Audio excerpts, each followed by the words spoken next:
Hello guys, welcome back to my channel. ये मेरा तीसरा व्लॉग है। मेरा नाम सोनू है और अभी रिसेंटली मैं पुष्कर गया था होली सेलिब्रेट करने, तो मैं उसी का रिव्यू दूंगा। और फर्स्ट टाइम मैं ट्रैवल कंपनी के थ्रू गया था, जो वो ट्रैवलर वगैरह में लेके जाते हैं उनके साथ। तो उनके साथ मेरा पहली बार मतलब कैसा एक्सपीरियंस था वो मैं शेयर करूँगा इस वीडियो में। वरना मैंने ट्रैवल बहुत किया है, लेकिन मैं सेल्फ ही किया है, मतलब खुद ही किया है।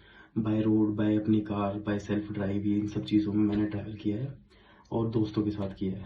बट ये वाला एक्सपीरियंस जो था मेरा सबसे पहली बार था और मेरे लिए बिल्कुल नया था, जो मैं किसी ट्रैवल कंपनी के साथ ज्वाइन होके मैं गया था।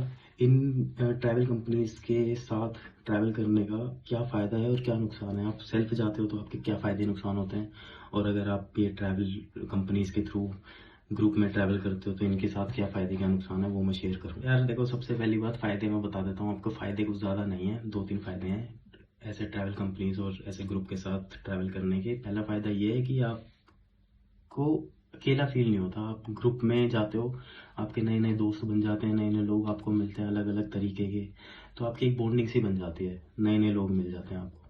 ठीक है। दूसरा फ़ायदा ये है कि कभी कभी क्या होता है यार, ग्रुप में आप अपने दोस्तों में अगर आप डिस्कशन करते हो कहीं घूमने का, तो उनमें एक ना एक दोस्त हमेशा ऐसा होता है जो हमेशा ना ही करता है। उसकी वजह से सारे प्लान कैंसिल होते हैं। ठीक है। एक मना करता है तो वो पूरे ग्रुप का प्लान कैंसिल हो जाता है, कोई कहीं नहीं जाता। मेरे साथ भी बहुत बार हुआ है। तो ऐसे में अगर आपके फ्रेंड्स बिजी हैं, कोई मना कर रहा है, कोई कहीं बिजी है, कोई कहीं बिजी है, और आपका घूमने का मन है, तो आप ट्रैवल कंपनीज के थ्रू जाओ और अपना घूम के आ जाओ। वहाँ पे आप अकेला फील भी नहीं करोगे, क्योंकि लोग आपको मिल जाएंगे, दोस्त आपको मिल जाएंगे। ठीक है। एक तीसरा फ़ायदा ये भी है कि अगर कोई बंदा एक्सट्रोवर्ट नहीं है, जिसको बाहर दुनियादारी का ज़्यादा पता नहीं है, जो ज़्यादा घूमा फिरा नहीं है, तो उसको उसके लिए ये बेनिफिट है कि आपको कुछ करने की ज़रूरत नहीं है किसी चीज़ को आगे जाके, कि मैं ये प्रॉपर्टी चेक करूँ, वो करूँ, आगे कहाँ जाऊँगा, क्या करूँगा। प्लान बनाने की कोई ज़रूरत नहीं है। सीधा एक बार पैसे दो और अपने बस में या ट्रैवलर में बैठ के सारी चीज़ें आपको वहाँ पे ऑलरेडी मैनेज मिलेगी।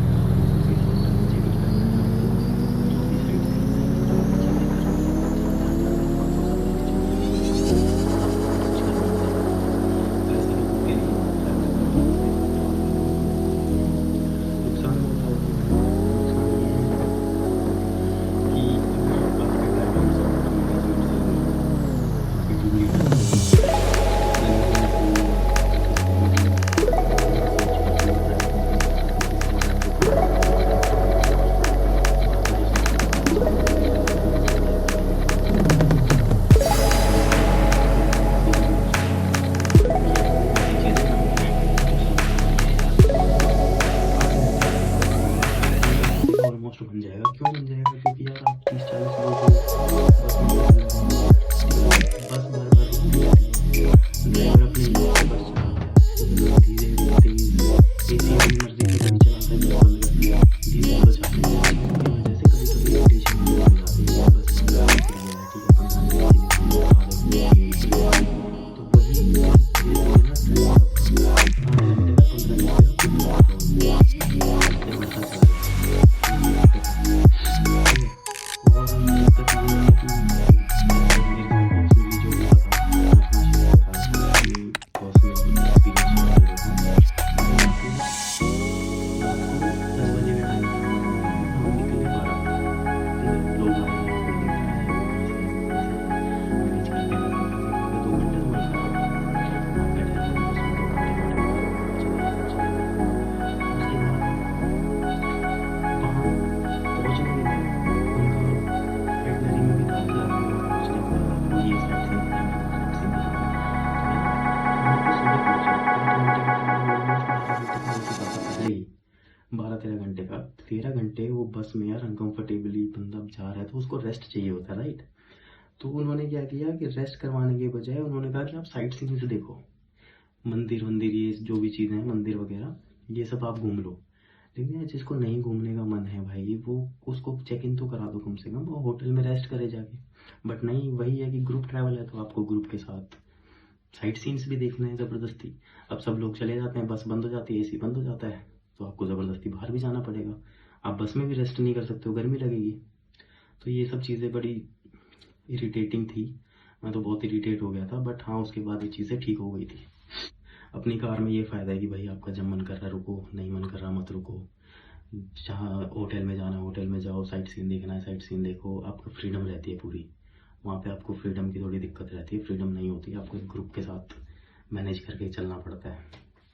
ठीक है, कुछ लोग होते हैं बस में, नेगेटिव वाइब्स आती हैं जिनसे, उनको भी आपको झेलना पड़ेगा पूरे रास्ते, आप कुछ बोल भी नहीं सकते हो। ठीक है, ये सब चीज़ें होती हैं यार, ये सब चीज़ें होती हैं। तो अगर आप ये ट्रैवल एजेंसीज, इनके ट्रैवल कंपनीज के थ्रू ट्रैवल करना चाहते हो, अगर आप अकेले हो या ग्रुप में भी हो ट्रैवल करना चाहते हो, कोई दिक्कत नहीं है, बट आप माइंड को प्रिपेयर रखना कि आपका अगर ट्रैवल 8 घंटे का है तो आप 12-13 घंटे में पहुँचोगे। और कभी कभी हो सकता है कि आपके हिसाब से चीज़ें ना हो, क्योंकि वहाँ पे आपके कंट्रोल में चीज़ें नहीं होती। आपने एक बार पैसे दे दिए हैं, आपने बुकिंग कर दिया है, तो जैसा अरेंजमेंट आपको वहाँ पे मिलेगा उनका किया हुआ, उसके हिसाब से आपको मैनेज करना पड़ेगा। ठीक है, होटल रूम्स हैं, होटल है, खाना पीना है, जो भी है। बाकी आप अगर अकेले जा रहे हो तो आप उसमें भाई 36 चीज़ें आप प्लान में चेंज कर सकते हो। ठीक है, आपको वो होटल अच्छा नहीं लगा, रूम अच्छा नहीं लगा, आप अपनी गाड़ी उठाओ दूसरे होटल में चले जाओ, दूसरा चेक कर लो। ठीक है, खाना अच्छा नहीं लगा, यहाँ से मत खाओ, वहाँ से खा लो। तो अपनी गाड़ी में ये सब आपको बेनिफिट्स हैं।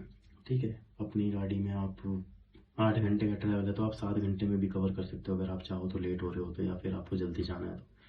भाई वो ट्रैवल कंपनी, बस वॉल्वो ट्रैवलर वगैरह में तो ये सब चीज़ें हो नहीं पाएंगी। हाँ, और खर्चे की बात और कर लेते हैं यार, खर्चे की बात और बता देता हूँ मैं कि मैं आपको कितना ज़्यादा लगेगा, किस में कम लगेगा। अगर आप ट्रैवल कंपनीज के थ्रू जाते हो आपको ज़्यादा लगेगा या कम लगेगा, या आप सेल्फ जाते हो तो आपको ज़्यादा लगेगा या कम लगेगा। देखो यार, ऑलमोस्ट ना डिपेंड करता है कि अगर आप सेल्फ जा रहे हो, अगर अपनी गाड़ी से जा रहे हो और गाड़ी में 4 लोग हैं, आप 4 फ्रेंड्स हो, तो यार ट्रैवल कंपनी से कम ही आपका खर्चा लगेगा, आपका ज़्यादा नहीं लगेगा।